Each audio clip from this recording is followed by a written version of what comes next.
माथे पर बड़ा सा लाल टीका, आंखों में काला सुरमा, कंधे पर काला गमछा, लंबे घने बाल, मुंह में चिलम से भरी सिगरेट, चेहरे पर डॉन वाला एटीट्यूड। आज भी उज्जैन, इंदौर और आसपास के इलाकों के एवरेज टीनेज बच्चा इस लुक का दीवाना है और इस लुक को अपनी पहचान बनाने वाला 20 से भी कम उम्र का गैंगस्टर दुर्लभ कश्यप का। वैसे तो दुर्लभ कश्यप अब इस दुनिया में नहीं रहा, पर आज भी उसके नाम से नादान बच्चों की गैंग चलती है। और इतना ही नहीं, लोग और दुनिया दुर्लभ को भूल ना जाए, इसलिए आज भी दुर्लभ के नाम की रैलियां तक निकाल रहे हैं। दोस्तों, आज के इस वीडियो में हम हिंदुस्तान के सबसे कम उम्र वाले गैंगस्टर दुर्लभ कश्यप के बारे में जानेंगे। आगे बढ़ने से पहले अगर आप हमारे चैनल पर नए हैं तो चैनल को सब्सक्राइब जरूर करना। दुर्लभ का जन्म 8 नवंबर सन 2000 को मध्य प्रदेश के उज्जैन में हुआ था। पिता एक बिजनेसमैन और माँ स्कूल टीचर थी। उसके पिता ने ही उसका नाम दुर्लभ रखा था। उनका मानना था कि बेटा बड़ा होकर कुछ दुर्लभ काम करेगा, कुछ हटकर करेगा, और हुआ भी कुछ ऐसा। सिर्फ 16 साल की उम्र में वह अपराध की दुनिया की तरफ निकल गया था। जहाँ एवरेज 15-16 साल के बच्चे का लक्ष्य होता है डॉक्टर या इंजीनियर बनना, वहीं दुर्लभ का सपना था उज्जैन का डॉन बनना, और उसकी शुरुआत स्कूल से ही हो गई थी। दुर्लभ स्कूल में सीनियर और जूनियर के झगड़ों में उलझने लगा था और धीरे धीरे उसने स्कूल में ही अपना दबदबा बढ़ा लिया था। स्कूल के बच्चे कश्यप को भाई मानने लगे थे। 15 साल की उम्र तक कश्यप क्राइम की दुनिया में पैर डाल चुका था। उसने अपनी गैंग का बढ़ावा करने के लिए सोशल मीडिया का भरपूर इस्तेमाल किया। उसके फेसबुक पेज का बायो कुछ इस तरह था: कुख्यात बदमाश, हत्यारा, पीवर अपराधी, कोई सा भी कैसा भी विवाद करना हो तो मुझे संपर्क करे। फेसबुक की इस पोस्ट के बाद दुर्लभ का नाम और भी फैलने लगा। सिर्फ उज्जैन ही नहीं बल्कि आसपास के और भी गांव के लड़के दुर्लभ कश्यप की गैंग में शामिल होने के लिए आने लगे। कितने बच्चों ने तो अपने घर बार तक छोड़ दिए गैंग में शामिल होने के लिए। दुर्लभ के साथ अब एक बड़ी सी गैंग तैयार हो चुकी थी। ज्यादातर गैंग के मेंबर वैसे तो नाबालिग यानी 18 साल से कम उम्र वाले बच्चे थे। खुद दुर्लभ भी, उसकी गैंग के लड़के कश्यप के कहने पर कुछ भी करने को तैयार थे। गैंग का मुख्य काम था चोरी, फिरौती और जान से मारने की धमकी। 17 साल की उम्र तक उस पर पुलिस केस दर्ज होना शुरू हो गए थे। उज्जैन के अलग अलग थानों में उस पर करीब 9 से ज्यादा केस दर्ज हो गए थे, लेकिन दुर्लभ अभी तक पुलिस की पहुंच से दूर ही था। 8 अक्टूबर 2018 दुर्लभ कश्यप और उसकी गैंग पिछले कुछ दिनों से बेखौफ गुंडागर्दी करते फिर रहे थे।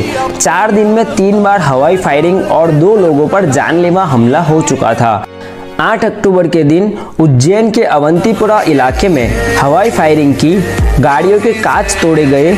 जब एक युवक ने इन्हें रोकने की कोशिश की तो उस पर जानलेवा हमला किया गया। अगले दिन अखबार में जब उनके गुंडागर्दी की खबरें छपी तो अखबारों के कटिंग के साथ गैंग के 4 लड़कों ने फेसबुक पर पोस्ट किया जैसे कोई बड़ा शेर मार लिया हो। उज्जैन पुलिस भी अब हरकत में आ गई। उज्जैन के एसपी सचिन अतुलकर अपनी टीम के साथ मिलकर 27 अक्टूबर 2018 को दुर्लभ कश्यप और उसकी गैंग के 23 मेंबर्स को एक साथ पकड़ लिया। पुलिस ने जब दुर्लभ को पकड़ा तब उसके पास से पुलिस को 5 पिस्तौल, 2 देसी कट्टे, दर्जन भर चाकू और एक तलवार मिली। पहली बार दुर्लभ कश्यप गिरफ्तार हुआ और उस वक्त उसकी उम्र 17 साल, 11 महीने और 20 दिन थी। मतलब 18 साल का होने में अभी 10 दिन बचे थे। नाबालिग होने की वजह से उसे बाल सुधार गृह भेज दिया गया। पकड़े जाने पर भी उसे किसी प्रकार का गम या अफसोस नहीं था। देख सकते हो आप, 10 दिन के बाद जब वो 18 साल का हुआ तो उसे जेल भेज दिया गया। जेल में एसपी सचिन अतुलकर ने दुर्लभ को साफ शब्दों में कहा था कि जब तक तू जेल में है तब तक सुरक्षित है। जेल से बाहर गया तो कोई ना कोई तुझे मार देगा। छोटी सी उम्र में तूने बहुत दुश्मनी पाल ली है। कहीं ना कहीं दुर्लभ भी इस बात को अच्छे से जानता था, तभी उसका जुर्म जमानत के काबिल यानी बेलेबल ऑफेंस होने के बावजूद किसी ने दुर्लभ की जमानत नहीं करवाई। वो जेल में ही रहा। 4-5 महीने के बाद जब देश में कोविड की वजह से लॉकडाउन हुआ तो जेल प्रशासन को भी कोविड नॉर्म्स का पालन करने का वक्त आया। उस वक्त जेल प्रशासन ने बेलेबल ऑफेंस वाले अपराधियों को बेल पर रिहा करना शुरू किया। इसमें दुर्लभ को भी जमानत मिल गई और वो जेल से बाहर आकर इंदौर में रहने लगा। जब लॉकडाउन खुला तो वो अपनी माँ के पास उज्जैन चला गया। 6 सितंबर 2020 कोरोना का कहर कुछ धीमा हो रहा था। लॉकडाउन हटा तो था पर नाइट रिस्ट्रिक्शंस अभी भी थे। पर कुछ लोगों को शायद ये सब चीजें समझ में नहीं आती। उस दिन रात को दुर्लभ की माँ ने उसके और उसके दोस्तों के लिए दाल बाटी बनाई थी। सबने मिलकर दाल बाटी खाई, जिसके बाद दुर्लभ और उसके 4 दोस्त चाय और सिगारेट पीने के लिए निकले। रात के करीब 1:30 बजे थे। उसी वक्त चाय की टपरी पर शाहनवाज खान भी अपने दोस्तों के साथ चाय पीने आया था। शायद दोनों में कुछ पुरानी दुश्मनी भी थी। दोनों के बीच कुछ कहासुनी होने लगी। दोनों झगड़े पर उतर आए। दुर्लभ के साथ 4 दोस्त थे, जबकि शाहनवाज के साथियों की संख्या कुछ ज्यादा थी। झगड़े में दुर्लभ ने अपनी पिस्तौल निकाली और शाहनवाज पर गोली चलाई। शाहनवाज के कंधे पर गोली लगी और वो घायल होकर गिर गया। बस अब क्या था, शाहनवाज के सभी साथी मिलकर दुर्लभ पर चाकू से हमला कर दिया। दुर्लभ के दोस्त दुर्लभ को अकेला छोड़कर वहां से भाग गए। शाहनवाज की गैंग ने दुर्लभ पर करीब 34 बार चाकू से घाव की। चाय की टपरी वाला भी शायद दुर्लभ से परेशान था।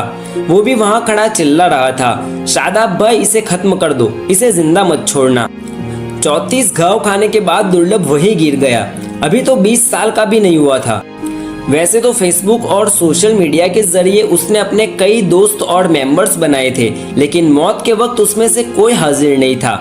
जिस माँ ने शायद कुछ ही घंटे पहले उसने अपने हाथों से दाल बाटी बनाकर खिलाई थी, उसे उसके बेटे की डेड बॉडी की शनाख्त करने बुलाया गया। क्या बीती होगी उस माँ पर। दुर्लभ की मौत की खबर पूरे उज्जैन में आग की तरह फैल गई।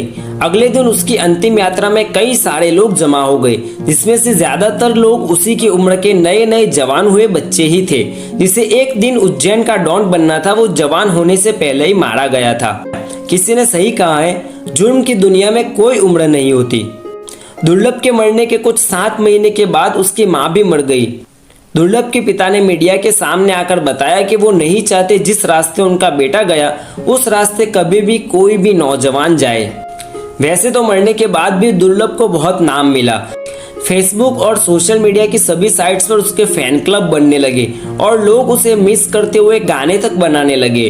दुर्लभ के नाम को लेकर आज भी उज्जैन और आसपास के बच्चे इमोशनल रहते हैं। चाहे कुछ भी हो, दुर्लभ का चुना हुआ रास्ता सही नहीं था और कोई भी उस रास्ते पर चलकर आज तक सफल नहीं हुआ। दुर्लभ की कहानी जानने के बाद मैं आज की इस जनरेशन को सिर्फ एक बात कहना चाहता हूँ, सोशल मीडिया पर जो दिखता है उसके बहकावे में ना आए।